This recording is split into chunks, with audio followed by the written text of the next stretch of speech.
రేణు దేశాయ్ పవన్ కళ్యాణ్ నుంచి విడిపోయినా ఆమె తరచూ ఏదో ఒక విషయంపై చేసే వ్యాఖ్యలను మీడియా మాత్రమే కాకుండా పవన్ అభిమానులు కూడా చాలా నిశితంగా పరిశీలిస్తూ ఉంటారు. ఒక్కొక్కసారి ఈమె చేసే కమెంట్స్ పవన్ అభిమానులకు కోపం తెప్పించిన సందర్భాలు కూడా ఉన్నాయి.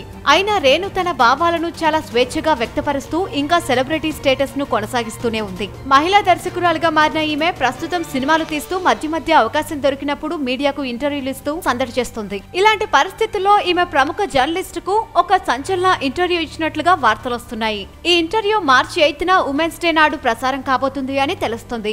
ఈ ఇంటర్వ్యూలో ఆమె తన వ్యక్తిగత జీవితానికి సంబంధించి అదేవిధంగా పవన్ కు తనకు ఉన్న బంధం గురించి కొన్ని ఆసక్తికర వ్యాఖ్యలు చేసినట్లు తెలుస్తుంది. ఈ ఇంటర్వ్యూ ఇప్పటికే రికార్డింగ్ కార్యక్రమాలను కూడా పూర్తి చేసుకున్నట్లుగా టాక్. రేణు దేశాయ్ దర్శకురాలిగా నిర్మాతగా మారి సొంతంగా నిర్మించిన ఇష్క్వాలాలో ఫెయిల్ కావడంతో పాటు ఈ మూవీని కనీసం తెలుగులో విడుదల చేద్దామన్నా సహకరించని పరిస్థితులపై ఈమె కొన్ని ఘాటైన కమెంట్స్ ఈ ఇంటర్వ్యూలో చేసినట్లు టాక్.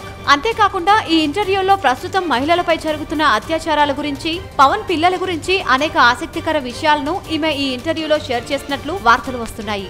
దీంతో రాబోతున్న మహిళా దినోత్సవం రోజున మీడియాకు మంచి హాట్ న్యూస్లు బయటపడే ఆస్కారం ఉందన్న కమెంట్స్ వినిపిస్తున్నాయి.